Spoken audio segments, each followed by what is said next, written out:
If the Strait of Hormuz was suddenly blocked during a major war, the shock would not stay in the Middle East. It could spread into fuel prices, shipping costs, electricity bills, food prices, and factories all over the world. This happens because the Strait of Hormuz is not just a narrow strip of water. It is one of the most important energy choke points on the planet. On one side of the strait sits the Persian Gulf, where huge amounts of oil and natural gas are loaded onto tankers. On the other side is the open ocean, where those tankers can move toward Asia, Europe, and the rest of the global market. Every day, giant oil tankers and LNG ships pass through this route carrying energy that countries use for cars, trucks, ships, planes, power plants, heating systems, and factories. A war does not have to sink every ship to create a crisis. Mines, drones, missiles, naval warnings, cyber attacks on ports, or even the threat of attack can make shipping companies hesitate. Insurance companies may raise prices for vessels entering the area. Crews may refuse risky routes. Tankers may wait outside the Gulf instead of passing through. Once ships slow down, markets react before the fuel actually runs out. Traders see risk, buyers panic, and energy prices can rise because everyone is trying to secure supply at the same time. Oil prices affect gasoline, diesel, jet fuel, plastics, chemicals, and transportation. LNG prices affect power plants and heating systems, especially in countries that depend on imported gas. So one dangerous waterway can turn into a worldwide price signal almost instantly. If power becomes expensive, factories that make steel, fertilizer, electronics, glass, and food packaging may also face higher operating costs. Food prices can rise too, even if no farms are attacked. Farm machines need diesel. Refrigerated trucks and ships need fuel.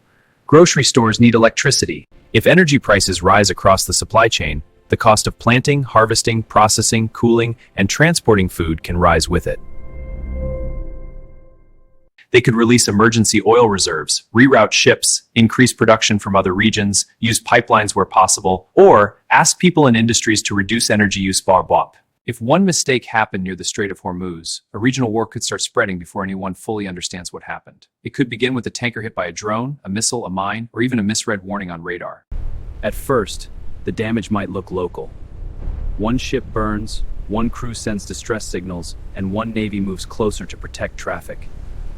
But in a region filled with warships, oil tankers, drones, aircraft, and tense governments, one unclear incident can become the first domino. If nobody knows whether the attack was planned, accidental, or blamed on the wrong side, leaders may feel forced to respond before the full evidence is clear. So a limited strike might be answered with another strike, then that response may be answered again. Each side says it is defending itself, but every move makes the next move more likely. Shipping would feel the pressure immediately. Tanker companies may pause routes, crews may refuse to sail, insurers may raise war risk prices through the strait.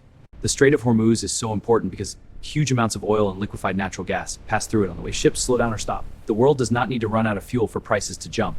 Markets react to fear first. Oil traders, gas buyers, airlines, shipping companies, and power producers would all start playing fuel prices could rise before supplies physically disappear. As prices rise, governments face pressure from their own people and their allies. Countries that depend on Gulf energy may demand protection for shipping lanes. Countries with military bases nearby may raise alert levels. Naval forces may move closer. Air defenses may switch to high readiness. This is how allies can get pulled in. The more countries enter the situation, the harder it becomes to control every aircraft, ship, drone, and missile system in the area. The next danger is miscalculation. In a crisis, leaders may only have minutes. A local spark can become a global fire.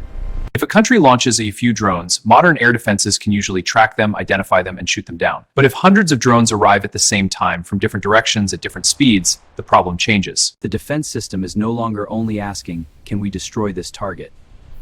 It is asking, can we see every target, decide which ones matter, assign interceptors, reload fast? This is why Iranian drone swarms could pressure air defenses.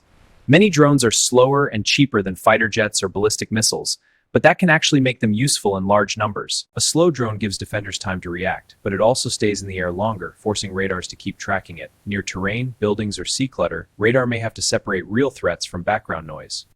The first layer of stress is detection. Radars scan the sky by sending out energy and listening for reflections. Large aircraft make strong returns, but small drones can have weaker signatures. Some may fly low enough that the curve of the Earth, hills, buildings, or waves hide them until they are closer. By the time they appear clearly, defenders may have less time to decide what to do. But here, the second layer is tracking. A radar does not just spot a dot once. It has to keep following that dot, predict where it is going, and share that information with command systems and weapons. When many appear together, each one becomes its own moving problem. If decoys are mixed in, defenders must figure out which objects are dangerous and which are only there to drain attention. Then comes the cost problem.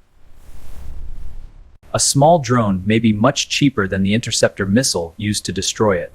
Defenders might shoot down most of the drones and still lose economically if every cheap target. This is called cost imbalance. Drone swarms can also create saturation.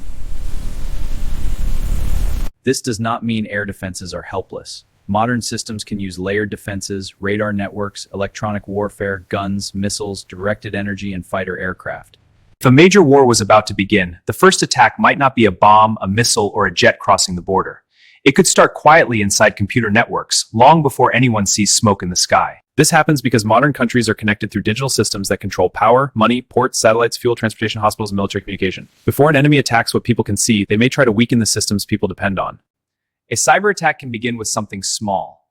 A fake email, a stolen login, a corrupted software update, or a hidden piece of malware can open a path into a larger network.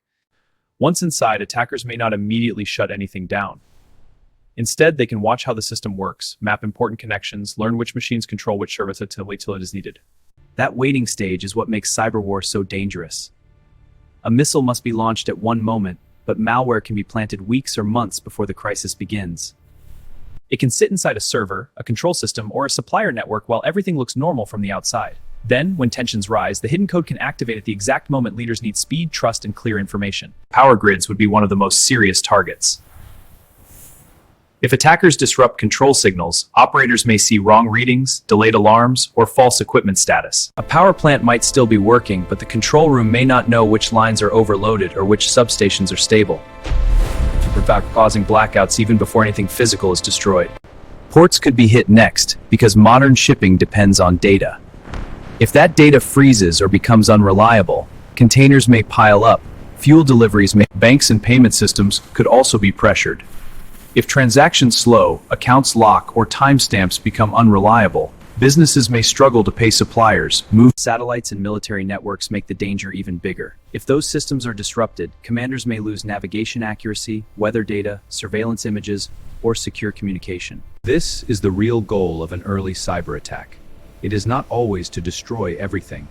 It is to create confusion before the physical attack begins. If a conflict in the Gulf suddenly escalated, U.S. bases in the region would become high-risk targets almost immediately because they are close to the battlefield, connected to major supply routes, and troops operate.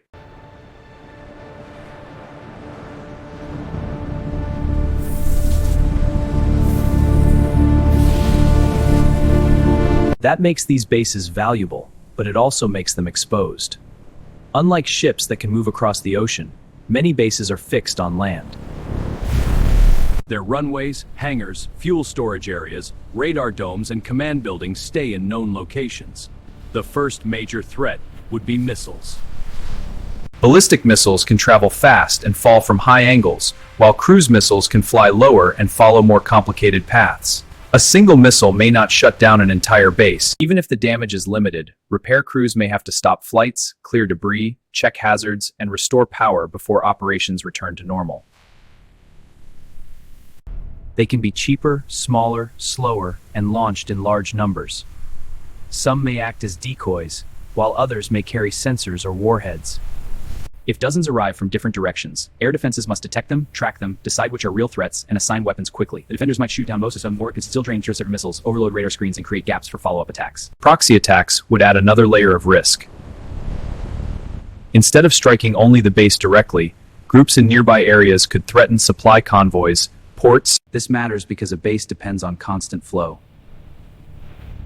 Aircraft need fuel and parts. Air defenses need missiles. Personnel need food, water, medicine, and electricity. Air defense networks would be under constant pressure. Radar systems have to watch for missiles, drones, aircraft, and rockets at the same time. This does not mean the bases are helpless. They can use layered defenses, hardened shelters, patrol aircraft, naval support, radar networks, electronic warfare, missile